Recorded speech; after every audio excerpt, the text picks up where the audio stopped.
أعوذ بالله من الشيطان الرجيم بسم الله الرحمن الرحيم সকল প্রশংসা সে রব্বুল আলামিনের, যে রব্বুল আলামিন আমাকে এবং সকল মানুষকে সৃষ্টি করেছে। সে রব্বুল আলামিনের প্রতি শুকর আদায় করি, সকলেই বলে আলহামদুলিল্লাহ। প্রিয় দর্শক ভাই ও বোনেরা, আজকে আমি আপনাদের মাঝে নতুন একটি তদবির নিয়ে হাজির হয়েছি। তদবিরটি দ্বারা দুটি কাজ করতে পারেন। এই তদবির দ্বারা আপনি আপনার প্রেমিক প্রেমিকা, স্বামী এবং স্ত্রী উভয়ের মধ্যে মহব্বত সৃষ্টি করতে পারবেন এবং এই তদবির দ্বারা যে কোনো শত্রুকে আপনি ধ্বংস করে দিতে পারবেন এবং শত্রুকে নিজের সাজা দিয়ে নিজের কাছে আনতে পারবেন। এই বিষয়টা কীভাবে কী করবেন সেই বিষয়টা আমি আপনাদেরকে জানাবো এবং আশা করি সকলেই এই কথাগুলো মনোযোগ সহকারে শুনবেন। আমি আপনাদের এইখানে যে দোয়াটা দিয়েছি, আমি যে বিষয়টা আপনাদেরকে জানাবো সেই বিষয়টা মনোযোগ সহকারে সুন্দর করে জানার চেষ্টা করবেন।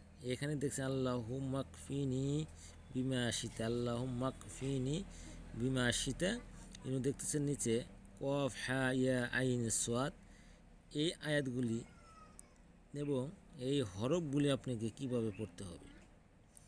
আল্লাহুম্মা কফিনি বিমা শিতা কফ হা ইয়া আইন সোয়াদ।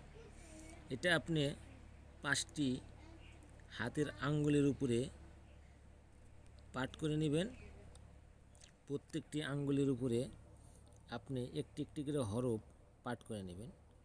প্রথমে আপনি কনিষ্ঠ আঙ্গুলের উপরে কফ এটা পাঠ করে ফু দিয়ে হাতের আঙ্গুল তালুর মাঝখানে নিয়ে যাবেন।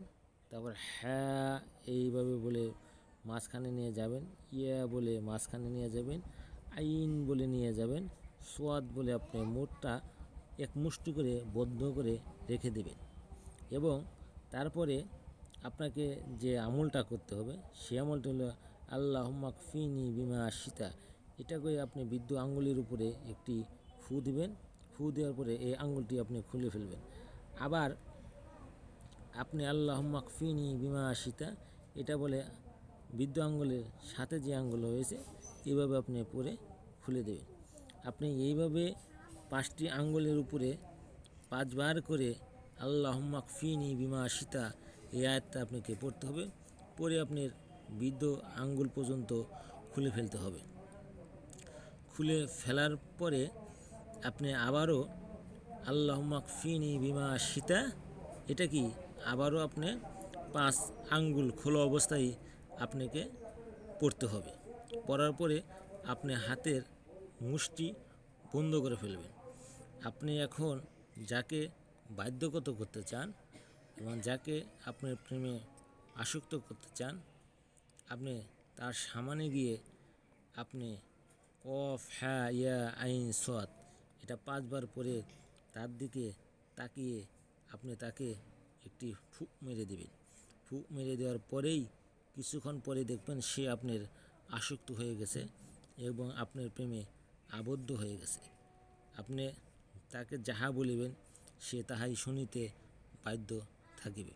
এই আমলটি আমি আপনাদেরকে যে নিয়মে বলে দিলাম, আশা করি এই আমলটি আপনারা পরীক্ষা করবেন এবং পরীক্ষা করে এই আমলের সত্যতা যাচাই করে নেবেন এবং এই আমল সম্পর্কে যদি কেউ বুঝতে অসুবিধা হয় কমেন্ট এবং শেয়ারে জানিয়ে দেবেন এবং আশা করি সকলেই আমার কথাগুলো বুঝতে পারছেন। এটা গেলো প্রথম তদবির। যারা চ্যানেলটিকে সাবস্ক্রাইব করে নাই সাবস্ক্রাইব করে দেবেন।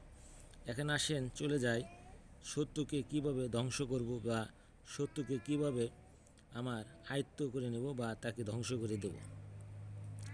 আপনি এটা এইখানে যে অক্ষরগুলো দেখতেছেন আপনাকে এই অক্ষরগুলো কিন্তু উল্টার দিকে পড়ে যেতে হবে। এখানে দেখতেছেন যে সোয়াদ আইন ইয়া হ্যা কফ এইভাবে আপনাকে প্রথম অবস্থায় আপনাকে সোয়াদ পড়তে হবে। আপনি যখন বশীকরণ করছেন তখন কিন্তু আপনি কফ অক্ষরটি এই পাঠ করেছেন। এখন আপনি যাকে ধ্বংস করতে চান বা তাকে ক্ষতি করতে চান তখন সোয়াদ আইন ইয়া হ্যা কফ এভাবে আপনি উপর দিক পড়ে যেতে হবে। তারপরে আপনি যে আমল দেখতেছেন, এই আমলটাও আপনাকে মনে করেন উল্টা দিকতনে পরে সামান দিক যাইতে হবে। এভাবে 70 নাম নিয়ে আপনি 70 দিকে হাত মুষ্টি বন্ধ করে কিছু মাটি নেবেন। শত্রু যেই জায়গায় চলাফেরা করে বা যে রাস্তায় শত্রুর যাতায়াত বেশি, ওই জায়গাতে কিছু মাটি এনে আপনি আমলটা করবেন। করার পরে এই মাটিটা শত্রুর চলাচলের রাস্তায় ফেলে আসবেন। ফেলে আসার পরে শত্রু কিন্তু ধ্বংস হয়ে যাবে এবং শত্রুর শক্তি কমে যাবে। শত্রু আপনাকে দেখে ভয় পাবে এবং শত্রু কখনো আপনাকে ক্ষতি করতে পারবে না।